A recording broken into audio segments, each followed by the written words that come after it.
Alors bonjour à tous, mon nom est François Letarte, bienvenue sur ma chaîne JDRD30, une chaîne consacrée aux jeux de rôle sur table, donc une vie de rôliste, et je vais faire un retour de lecture de My Little Pony Tales of Equestria, un jeu de rôle dans l'univers des pouliches, des petits poneys. Ouais, un retour de lecture, je considère pas ça comme une critique complète. Moi, je considère qu'une critique complète, j'ai le droit d'en faire une si au moins j'ai pu jouer au jeu. Mais quand même, je vais vous dire un peu ce que j'en pense. Donc, My Little Pony, premièrement, c'est une curiosité là, pour moi. Hein, quand j'ai su que ça existait, ce jeu-là, je voulais voir à quoi ça ressemblait. Je suis pas un grand connaisseur de l'univers de My Little Pony. J'écoute pas vraiment ça, mais ma fille a écouté ça pendant un bout de temps, ce qui fait que du coin de l'œil, j'ai quand même pu voir à quoi ça ressemblait un peu.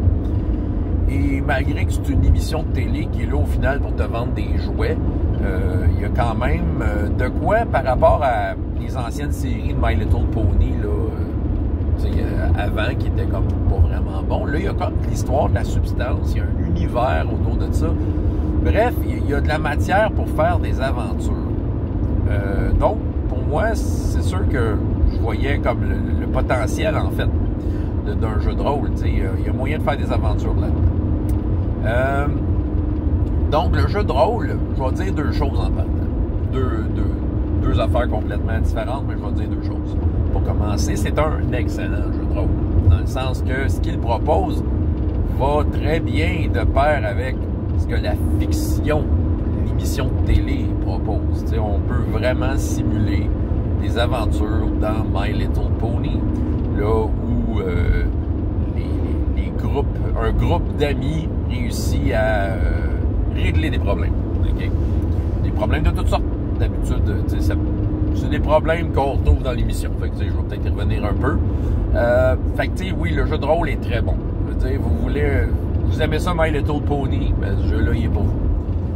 L'autre affaire que je veux dire, c'est que, en fait, je pense pas jouer à ça bien souvent dans ma vie.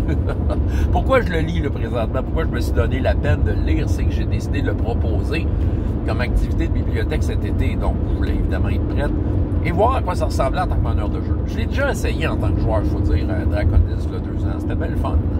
Mais je pense pas y jouer. Je pense pas que c'est mon bag tant que ça. Bon, je m'en doutais un peu, là. Mais j'ai l'impression que ma soif de violence n'est pas satisfaite dans ce jeu.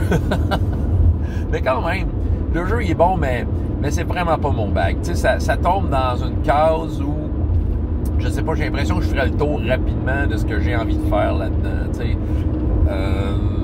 Un exemple peut-être parallèle d'un autre jeu que j'ai, dont je parle une fois de temps en temps quand le temps arrive, mais à Noël, quand je fais du conte de Noël, c'est correct de le faire là comme une commande, c'est le fun une fois de temps en temps, c'est sympathique comme jeu, mais est-ce que je jouerais tout le temps conte de Noël? Tellement pas. Pour ouvrir un peu sur Gnome Archiviste aussi, là, ce qu'ils font d'autres, là, ceux qui font conte de Noël, je fais juste un petit détour par là. Ils sont en train de développer une version de leur autre jeu plus complet appelé Level 0, mais qui vont faire peut-être plus pour débutants en mélangeant des mécaniques de conte de Noël. Ça, par exemple, je suis très intéressé et curieux de voir à quoi ça va ressembler à la fin. Ça pour venir, la thématique, la thématique ne m'inspire pas à ce point. Tant qu'à jouer de l'amitié de ces affaires-là, je peux aussi bien prendre un jeu qui m'offre pas, entre guillemets, des possibilités d'évolution. Je vais prendre l'autre jeu que je vous ai déjà parlé, que je vous ai déjà présenté, qui s'appelle BFF, que mon fils avait acheté, qu'il n'y a pas vraiment de règles, que c'est ça, tu vis tes trips d'amis on the spot. Si c'est ça que j'ai envie de faire, je vais plus trouver mon compte dans une affaire comme BFF, où tu fais ça une soirée, c'est réglé, tu as vécu de quoi. Mais quand même, My Little Pony, ces mécaniques de jeu ont de l'air bien le fun. En tout cas, bref, je vais vous parler un peu du jeu, justement. Les mécaniques de jeu, les pouliches, sont déterminées par des types de leurs caractéristiques. Tu as des types de pouliches aussi. Tu peux être une licorne, une pégase, un poney terrestre, qui a aussi des choses que les deux autres font pas, parce que là, on a l'impression que les licornes, les pégases, c'est ultime, mais les poneys terrestres ont vraiment ils ont vraiment leur spécialité. Ils sont plus forts déjà en partant, sont plus robustes. Fait que c'est sûr que ça peut servir dans bien des situations. Et là, les caractéristiques, il n'y en a pas beaucoup. Je pense qu'il y a 3 caractéristiques. Et des talents que tu peux ajuster à ça, que c'est des dés que tu roules. Donc, c'est un type de dé. Tu as tous les dés polyhédro, là, des 4, des 6, des 8, etc. Puis quand arrive une difficulté, ben là, le meneur de jeu décide d'une difficulté. C'est entre 2 et 20. Il y a toute une granularité là-dedans. Je vais y revenir peut-être sur cette granularité-là, mais d'un point de vue très personnel, on s'en dit tout de suite. C'est ça. Puis je pense qu'une des mécaniques que j'ai remarqué qui fait vraiment, qui va vraiment t'aider à jouer une aventure d'amitié à la pouliche, c'est les espèces de points dont le nom m'échappe. Il y a des points, des jetons ou des petites pierres que tu accumules qui te permettent d'améliorer soit un dé. Tu dépenses ça pour en faire un meilleur dé, mais tu peux aussi en dépenser plus puis carrément réussir une action sans rouler de dé. Ce qui est super le fun. Par contre, la twist là-dedans et le côté un peu stratégique de la chose, il y en a deux. C'est le fait que c'est difficile à avoir ces points-là. Tu ne te fais pas redonner ces points-là facilement. Le jeu, il te dit que la façon de regagner ces points-là, c'est soit que tu montes de niveau, dans le cas où tu joues assez longtemps pour que ça arrive, ou que tu joues tes défauts. Parce que oui, les pouliches ont des défauts. Genre allergique à quelque chose, colérique, ça s'appelle pas de même, mais il y a comme toutes sortes de défauts qui sont suggérés. Et si tu arrives à jouer ton défaut, puis ça fait quoi d'intéressant dans l'histoire, le meneur de jeu va te récompenser. Finalement, le meneur de jeu peut bien être récompensé pour ce qu'il veut. C'est lui qui décide quand est-ce qu'il te donne des petits jetons ou pas. Et l'autre affaire que je pense renforcer vraiment l'idée de l'amitié entre poneys, c'est le fait que si c'est un autre joueur qui te donne son jeton, ça fait la même affaire, mais en plus fort. C'est ça. Exemple, tu joues un jeton pour, au lieu de rouler un D6, rouler un D8. C'est une règle comme ça. Ben, si c'est quelqu'un d'autre qui te le donne, ben, tu ne rouleras pas le D8, tu vas rouler le D10. C'est ça. Autrement dit, il y a comme une notion de partage qui est vraiment mise de l'avant là-dedans. Fait que les autres pouliches, tu essaies de faire de quoi? Une stratégie aussi, il y a de quoi de stratégique, mais c'est ça, c'est que les autres te fournissent leurs jetons à eux. Je pense que ça s'appelle des pierres d'amitié, là, mais je me trompe peut-être, sérieux, je l'ai pas dans les mains, là. Mais je me souviens de la mécanique, donc c'est ça. Mais quand tu reçois ça d'un autre, c'est meilleur. Fait que vraiment, il y a des mécaniques pour essayer d'améliorer la coopération. Le livre, quand même, donne vraiment beaucoup d'idées pour faire des pouliches. Quand même, il y a quand même une grosse variété que tu peux avoir dans le jeu. C'est surprenant. Là. Il y a vraiment toutes sortes de combos que tu peux avoir, beaucoup d'options. Il y a comme une liste d'équipements. Ouais. Avec des prix, tu sais. Fait donjon, mais moi, perso, je trouve que ça fait pas trop pony, mais bon, on peut jouer avec ça pour justement avoir peut-être mettre en situation de gestion, d'aventure. Et ouais, puis il y a une aventure dedans. C'est de l'aventure juste pour vous donner un peu le ton sur quel genre d'aventure tu vis là. Ben, tu dois t'occuper des animaux de compagnie des autres pouliches de l'émission. Qui sont connus, qui eux s'en vont à un gala, je sais pas trop quoi, puis ils peuvent pas amener leurs animaux de compagnie, fait que toi tu t'occupes des animaux de compagnie. Évidemment, il va se passer plein d'affaires, ils vont en perdre en chemin, il est parti où, tout ça, puis donc il va y avoir plusieurs obstacles et difficultés entourant le fait de garder des animaux. OK? Voilà.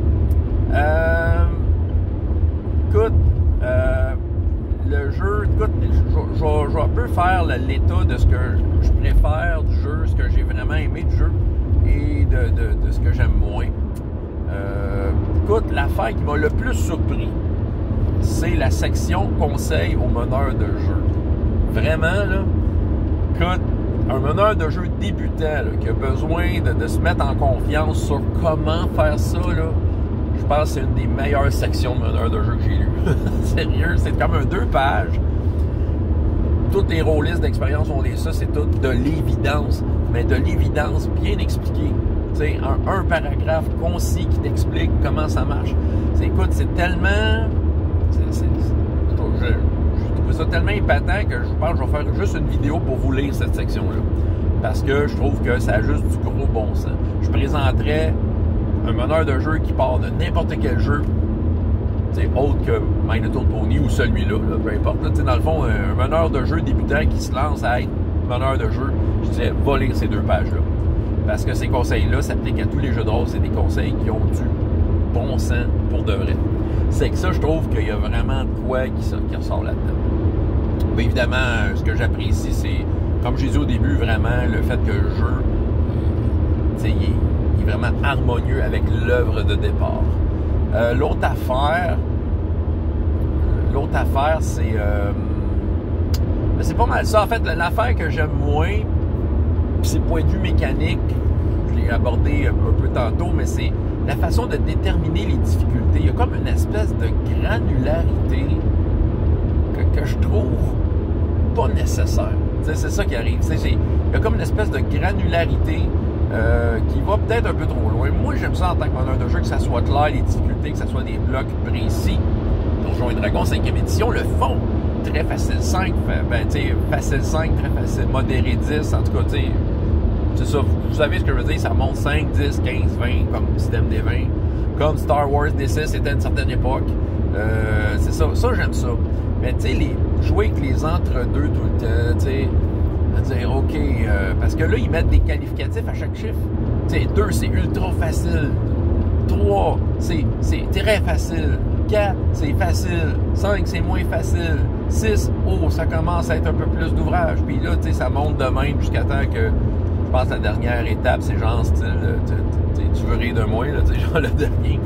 Mais, tu sais, c'est des qualificatifs comme, c'est très subjectif tout ça, puis, tu sais, moi, je trouve que ça me fait perdre du temps. Mais moi, c'est mon confort à moi. Je dis pas que c'est pas bien fait, mais moi, j'aime pas ça, ce genre de mécanique-là, parce que c'est genre, c'est un 5 ou un 6, là, ouais, fuck, là, donne-moi le chiffre. Aide-moi à trouver le bon chiffre. Tu sais, Star Wars D6, pour en parler, j'ai souvent dit que quand ils ont commencé la 2e édition, c'est là qu'ils ont commencé à prendre une dérape solide, selon moi, avec du recul, c'est ça que je remarque. Et eux, parmi la top affaire, c'est la granularité qu'ils ont soudainement mis dans le jeu, parce que Star Wars 1e édition, très facile 5, facile 10, modéré 15, c'était des chiffres, c'était des steps bien précis. Et là, ils ont comme mis, modéré, c'est entre 11 et 15. C'est modéré, mais je pense que c'est un 13. Il sort d'où ton 13, tu sais? C'est complètement arbitraire. Moi, c'est ça que je trouve, c'est ça. Donc, tu sais, step de 6, j'aime ça quand c'est par bloc. Justement, petit 6, c'est comme ça que ça marche. 6, c'est par bloc. C'est facile 8, modéré 12, tu sais, retiens le chiffre, c'est ça. T'as pas de 11, puis t'as pas de... Non, c'est ça. Fait que, moi, je pense que pour un meneur de jeu débutant, c'est mon avis, là, mais je pense qu'on a besoin d'avoir des chiffres, des blocs de chiffres précis qui sont entièrement là. Bref.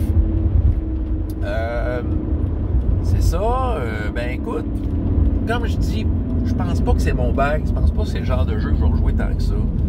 Évidemment, la partie que je vais faire, qui va être probablement relatée dans un bilan de jeu de rôle de jeunesse rendu là, peut-être que je vais changer d'opinion, peut-être que je vais vraiment pogner de quoi après, puis dire « Wow, c'est un jeu-là qui est extraordinaire, je veux revivre ça! » Puis faire évoluer des personnages, puis tout ça. Peut-être. Tu sais, on peut pas rien écarter ici, mais j'ai une impression que je vais refiler le livre à mes enfants, parce que, bon, surtout mon fils, lui, il capote sur My Little Pony. J'ai un peu enlevé le livre des mains, ben j'avais besoin d'étudier, mais je pense qu'il veut nous faire jouer à ça, là. Lui, j'ai l'impression que la thématique, ça l'allume. Puis évidemment, ma fille n'est pas inintéressée non plus. Fait que, tu sais, probablement, je vais tout simplement lui donner, tiens, prends ce livre-là, mets ça dans ta collection. Fait que, c'est ça. Mais, en gros, je veux pas vous décourager de ce jeu-là. Tu sais, je pense que le jeu offre ce qu'il promet. Fait que, tu sais, si c'est une thématique que vous aimez, ce jeu-là est excellent. C'est ça qui arrive. Ce jeu-là est vraiment sur la coche, tu sais. C'est sûr que ça va appeler peut-être plus à des filles, ça n'empêche pas d'appeler à des garçons, mais en fait, la preuve, mon fils a envie d'y jouer, t'sais. Mais en tant que tel, c'est ça, vous avez des fans, des pouliches chez vous, là, c'est un jeu à avoir, c'est ça, c'est un jeu de rôle à avoir, clairement, ils vont pogner ça, mais moi, pour les jeux pour les enfants, je suis encore dans mes pantoufles de Hero Kids, puis je serais capable de faire des aventures à la pouliche dans Hero Kids. C'est ça, parce que je maîtrise bien le système. Puis, mais c'est ça. My Little Pony Tales avec Estria, je le recommande quand même, pour les raisons que j'ai nommées. François Letarte, JDR de 30, et jusqu'à la prochaine fois, il y a autant de plaisir dans la vie que dans les jeux. Au revoir.